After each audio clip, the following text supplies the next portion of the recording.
শুরুতেই এই মুহূর্তে যে বড় খবরের দিকে চোখ রাখবো, অভিষেক বন্দ্যোপাধ্যায়ের জনসভার শুরুতেই তুমুল ঝড় বৃষ্টি, তিরপলের সেট ভেঙে পড়ে আহত একাধিক। মঞ্চ ছেড়ে পালালো তৃণমূল নেতারা, বন্ধ হয়ে গেল অভিষেকের সভা।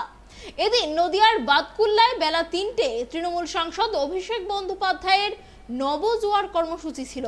বাতকুল্লায় অনামী ক্লাবের মাঠে তিরপলের সেট করা হয়েছিল। 20 মিনিট আগে প্রথমে কালো মেঘে ছেয়ে যায় আকাশ, এরপরেই শুরু হয় প্রবল ঝড় বৃষ্টি।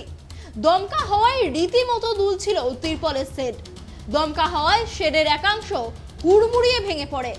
তখন মঞ্চে ছিলেন তৃণমূলের জেলা স্তরের নেতা নেত্রীরা। মঞ্চের পিছনের দিকে ত্রিপল ছিঁড়ে যেতেই মঞ্চ ছেড়ে একে একে নেমে আসেন নেতা নেত্রীরা।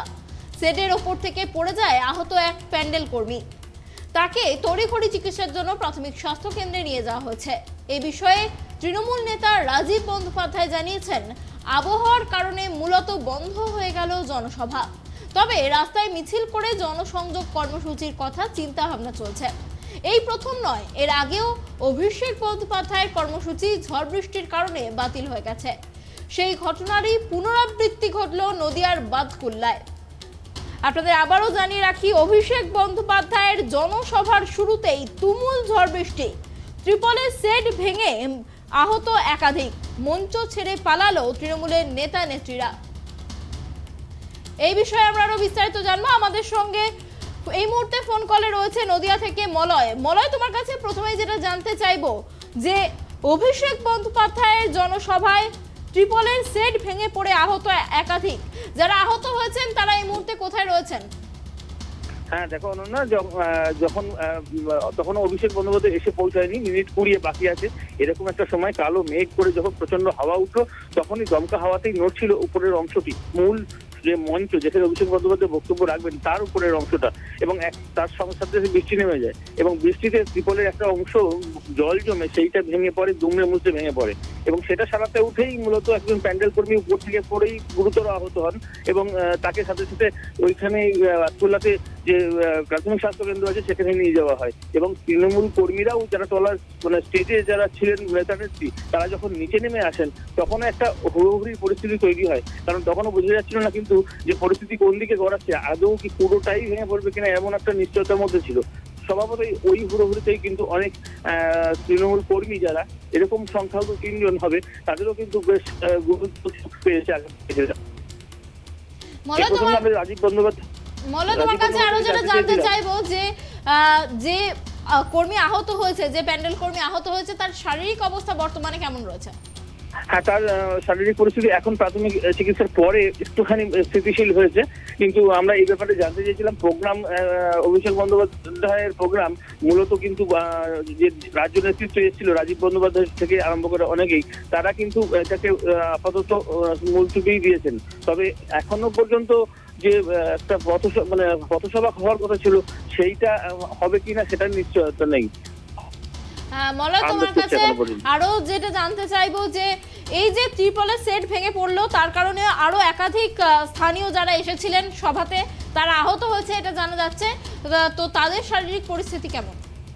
হ্যাঁ, প্রত্যেকেরই সেই রকম গুরুতর চোট কারোরই লাগেনি, তবে এই পরিস্থিতিতে প্রত্যেকেই কম বেশি জখম বা আঘাতপ্রাপ্ত হয়েছেন তারা, এবং তাদেরকে সাথে সাথেই কিন্তু স্বাস্থ্যকেন্দ্রে স্থানান্তরিত করা হয়েছে। কতজন ইনজিওর্ড হয়েছে কি জানা যাচ্ছে? 4 জনের কথা আমরা জানতে পেরেছি, কিন্তু বড় লম্বা অংশ তার পেছনের দিকে, আমরা সামনে ছিলাম তো পেছনের দিকেও এরকম কিছু অসুস্থ হয়েছে কিনা সেটা খবর পাইনি। তবে এখনো পর্যন্ত আমরা 4 জনের কথা জানতে পেরেছি, 3 জন তৃণমূল কর্মী এবং 1 জন ওই প্যান্ডেল কর্মী। এবং প্রত্যেকের কি যথাযথ চিকিৎসার ব্যবস্থা করা হয়েছে? একদম অনন্যা, সাথে সাথে নেতৃত্ব পর্যন্ত সেখানে উপস্থিত হয়েছিলেন এবং স্থানীয় পুলিশ প্রশাসন তারা তাদেরকে সাথে করে নিয়ে গেছে এবং চিকিৎসার কোনো অসুবিধা এখনো পর্যন্ত হয়নি। মলয়, তোমার কাছে আরো যেটা জানতে চাইবো যে আজকে যে এই ঝড় বৃষ্টির কারণে অভিষেকের সভা ভণ্ডুল হয়ে গেল, এটা কি আরো পরবর্তী সময় হতে পারে, কি জানা যাচ্ছে? দেখো এখনো নেতৃত্ব যারা রয়েছেন মূলত রাজীব বন্দ্যোপাধ্যায়কে আমরা সামনে পেয়েছিলাম। জেলা পরিষদের সভাধিপতি রিক্তা কুন্ডু থেকে আরম্ভ করে সমস্ত বিধায়ক, জেলা সভাপতি থেকে আরম্ভ করে সকলেই ছিলেন, কিন্তু তারা এই পরিস্থিতিটার জন্য কিন্তু প্রস্তুত ছিলেন না। তাই জন্য তারা নিজেদের মধ্যে প্রচন্ড ব্যস্ত হয়ে গেছিলেন। একমাত্র আমরা কথা বলার সুযোগ পেয়েছিলাম রাজীব ব্যানার্জির কাছে, তো তিনি বলেছেন আপাতত এই প্রোগ্রাম স্থগিত হয়েছে, এটাই আমাদেরকে জানিয়েছেন। অনেক ধন্যবাদ মলয় আমাদের সঙ্গে থাকার জন্য। আপনাদের আবারও একবার জানিয়ে রাখি, অভিষেক বন্দ্যোপাধ্যায়ের জনসভার শুরুতেই তুমুল ঝড় বৃষ্টি, ত্রিপলের সেট ভেঙে আহত একাধিক, মঞ্চ ছেড়ে পালালো তৃণমূল নেতারা, বন্ধ হয়ে গেল অভিষেকের সভা। এদিন নদিয়ার বাদকুল্লায় বেলা 3টায় তৃণমূল সাংসদ অভিষেক বন্দ্যোপাধ্যায়ের নবজোয়ার কর্মসূচি ছিল। বাদকুল্লায় অনামিক ক্লাবের মাঠে ত্রিপলের সেট করা হয়েছিল।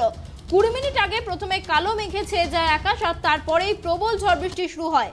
দমকা হওয়ায় রীতিমতো দুলছিল তিরপলের শেড, এমনটাই জানিয়েছেন স্থানীয়রা।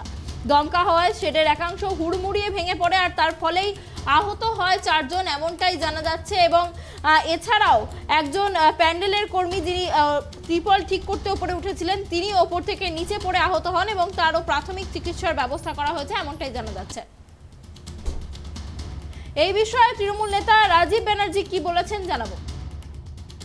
অনেক দিন ধরে একটা এই সভাটার জন্য প্রস্তুতি ছিল এবং সেই প্রস্তুতি মোতাবেক আপনারা দেখেছেন যে মণ্ডপ থেকে শুরু করে আমাদের স্টেজ থেকে শুরু করে জনসমাগম সবই ছিল, কিন্তু একটা সাংঘাতিক প্রাকৃতিক দুর্যোগ হঠাৎ করে এসছে এবং সেই প্রাকৃতিক দুর্যোগ কোথাও কোথাও দমকা হওয়া এমন একটা পরিস্থিতি তৈরি করেছিল। আপনারা তো নিজেরাই এখানে ছিলেন, আপনারা দেখলেন একটা বিদ্যুৎ বিপর্যয় হলো এবং কোথাও আপনারা দেখলেন আমাদের বাচ্চারা যারা মণ্ডপ সজ্জায় ছিল তারা জল বার করতে গিয়ে একজন খুব সিরিয়াসলি ইনজিওর্ড হয়েছে, তাকে আমরা গাড়ি করে পাঠিয়ে দিয়েছি হাসপাতালে। এবং প্রাকৃতিক দুর্যোগের কারণে বহু মানুষ যারা বিভিন্ন জায়গা থেকে আসছিল তারাও কোথাও কোথাও আটকে গেছেন। ইভেন রাস্তায় আমাদের যে তোরণ তৈরি হয়েছিল সে তোরণও কোথাও কোথাও ভেঙে পড়েছে, কোথাও কোথাও ট্রাফিক জ্যাম হয়ে গেছে, অনেকে আসতে পারছে না। এবং পুরো পরিস্থিতির মধ্যে এখন যে অবস্থা হয়েছে দেখছেন পুরোটাই অন্ধকার এবং কোথাও কোথাও ইলেকট্রিকিউটেডও হয়েছে। সুতরাং এই রকম অবস্থায় আমরা আপাতত আমাদের নেতার সাথে আমরা কথা বলেছি, আমাদের সাধারণ সম্পাদক অভিষেক বন্দ্যোপাধ্যায়ের সাথে কথা হয়েছে। আমরা দেখছি পরবর্তীতে সভাটার জায়গায় যদি একটা জনসংযোগ যাত্রা করা যায় তার চিন্তাভাবনা করছি। আজকে কি কর্মসূচি শুধু এটাই চেঞ্জ হলো, তারপর আর কি এখনও অবধি আপনারা জানেন প্রথম কর্মসূচি ছিল আজকে আমাদের এইখানে বাদকুল্লায়। সুতরাং প্রথম এই কর্মসূচিতে এইরকম একটা বিপর্যয়, আপাতত এইটাই আমরা হয়তো সভা না করে জনসংযোগ যাত্রা করব। পরেরগুলো এখনও অবধি যেরকম শিডিউল আছে সেরকমই থাকবে।